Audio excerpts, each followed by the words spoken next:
जय हिंद सभी को बेटा। सबसे पहले तो आप सभी का हार्दिक अभिनंदन और स्वागत। और इस वीडियो में मैं आपके साथ डिस्कस करने वाला हूँ पॉलिटिकल साइंस का मीनिंग, नोमेनक्लेचर और स्कोप यानी क्षेत्र को लेकर के। और काफ़ी महत्वपूर्ण वीडियो है ये, बहुत बड़ा नहीं बनाऊँगा मैं इसको। मैं चाह रहा हूँ कि आप लोग इसको थोड़ा सा अच्छे से देखें और पूरा पढ़ें, और उसके बाद जब आप इसको देखोगे तो आपको लगेगा कि मैंने इसकी व्याख्या पूरी कर दी है। एग्ज़ाम में जो है क्वेश्चन बिल्कुल डायरेक्ट पूछा जाता है, what do you mean by political science and explain the it's scope, या राजनीति विज्ञान के अर्थ को परिभाषित करते हुए परंपरागत और आधुनिक दृष्टिकोण के अनुसार इसके क्षेत्र की व्याख्या कीजिए। इस प्रकार से ये क्वेश्चन एग्ज़ाम में आता है और उसी के अकॉर्डिंग फिर आपको करना होता है एग्ज़ाम में। तो मैं चाहूँगा कि आप लोग इसको वीडियो को थोड़ा सा सतर्कता से देखें। राजनीति विज्ञान है क्या? देखिए, राजनीति विज्ञान के बेस में आप देखोगे तो प्लेटो, अरस्तु जो है बहुत फेमस हैं, और इन्होंने स्टेट और जस्टिस इन दोनों के ऊपर अपना विचार दिया। देखिए, इसका नामकरण दो शब्दों से मिला है, पॉलिस यानी नगर राज्य, साइंस यानी ज्ञान। इस प्रकार राजनीति विज्ञान का जो शाब्दिक अर्थ है वो क्या है? नगर राज्य या सार्वजनिक समुदाय का वैज्ञानिक अध्ययन। ये एक बहुत सिंपल सी परिभाषा है और इसको आप लोग एग्ज़ाम में लिख सकते हो।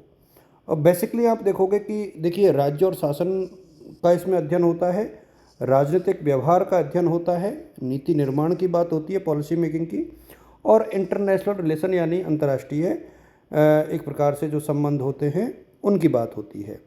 अब इसके जो दो दृष्टिकोण हैं, पहले जो है ट्रेडिशनल अप्रोच की मैं बात करूँगा।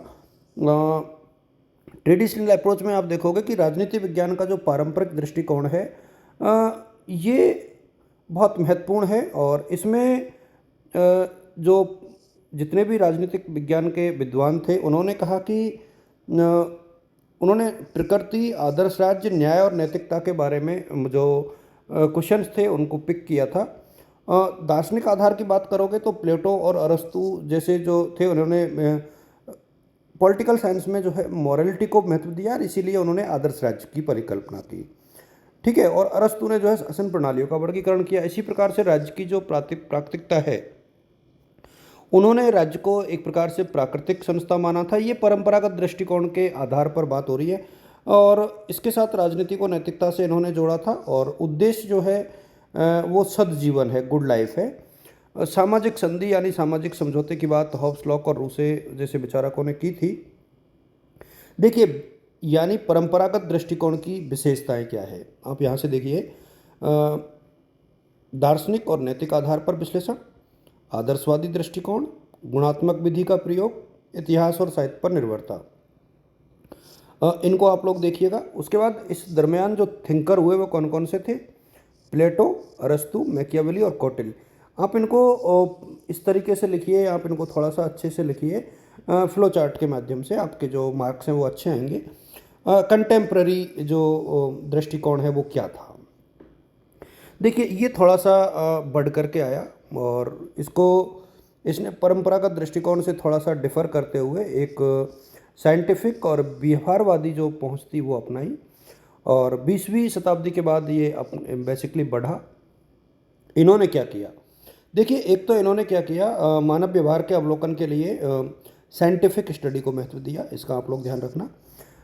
मात्रात्मक विश्लेषण किया, इसका आप लोग ध्यान रखना। बहुविषयक समीक्षा की, इसका ध्यान रखना। इन्होंने जो है अनुसंधान पर महत्व दिया, यानी रिसर्च पर, एनालिसिस पर और थ्योरी के फॉर्मेशन के ऊपर। तो ये इसका बेसिकली आधारभूत दृष्टिकोण था। और दोनों दृष्टिकोणों की आप तुलना करोगे तो पारंपरिक और समकालीन दृष्टिकोणों की तुलना इसी प्रकार से होगी। देखिए, जब आप परिभाषा लिखोगे तो ये ज़रूर ध्यान रख लेना कि किस प्रकार से जो है राजनीति विज्ञान की व्याख्या की जाती है, तो वो आप लोग अपनी जगह से देख लेना। मैं यहाँ पर बहुत मोटे तौर पर आप लोगों के साथ डिस्कस करना चाह रहा हूँ। तो पारंपरिक दृष्टिकोण की कुछ विशेषताएं हैं, इनको आप स्क्रीनशॉट भी ले सकते हो।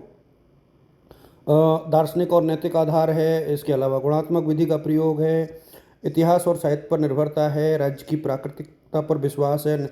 ये जो है ये तो हो गए परंपरागत या पारंपरिक दृष्टिकोण। जो कंटेम्प्ररी यानी वर्तमान दृष्टिकोण है तो वो वैज्ञानिक और व्यवहारवादी है, वास्तविकता पर आधारित है, मात्रात्मक है, ये गुणात्मक था। ये डाटा और अनुसंधान पर है। आप ध्यान रहे ट्रेडिशनल अप्रोच कैसी है और वर्तमान अप्रोच कैसी है। संस्थागत संरचना पर ध्यान, व्यवहार और परिणाम पर जोर और प्रायोगिक विश्लेषण। विधि का अंतर आपको मैंने बता दिया कि दोनों में बिल्कुल अलग अलग था।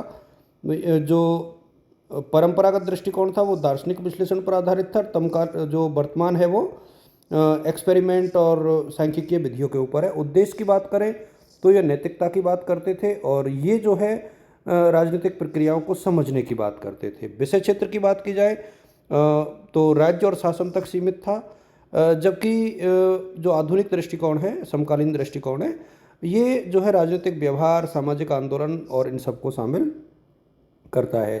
तो इसको इसी प्रकार से आपको देखना है। और जो पॉलिटिकल साइंस का वर्तमान में महत्व है, इसको लेकर के भी कई बार क्वेश्चन पूछ लिया जाता है, तो मैं आपको यहाँ पर थोड़ा सा बता दूँ इसके बारे में। एक तो लोकतंत्र की सुदृढ़ता का पता लगता है। पॉलिसी मेकिंग बहुत महत्वपूर्ण होती है। सामाजिक आंदोलनों में महत्वपूर्ण योगदान है, इसको आपको देखना है। वैश्विक महत्व बहुत ज़्यादा बढ़ गया है, क्योंकि आज की डेट में राजनीति विज्ञान की भूमिका को आप देखोगे तो चाहे क्लाइमेट चेंज हो, चाहे टेररिज्म हो, रिफ्यूजी यानी शरणार्थी संगठन हो, साइबर सिक्योरिटी का इश्यूज हो, इनमें बहुत महत्वपूर्ण मायने ये रखता है। आर्थिक प्रभावों की बात करें तो पॉलिटिकल स्टेबिलिटी बहुत महत्वपूर्ण होती है, मायने रखती है।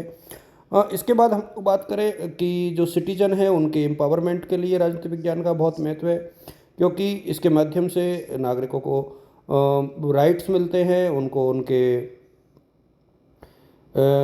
उनको सक्रिय होने का मौका मिलता है। इसके अलावा मीडिया और संचार, आधुनिक, इसके अलावा टेक्नोलॉजिकल इनोवेशन, ये सारी चीज़ें आपके दिमाग में होनी चाहिए। और निष्कर्ष की बात करें तो राजनीतिक एक बहुत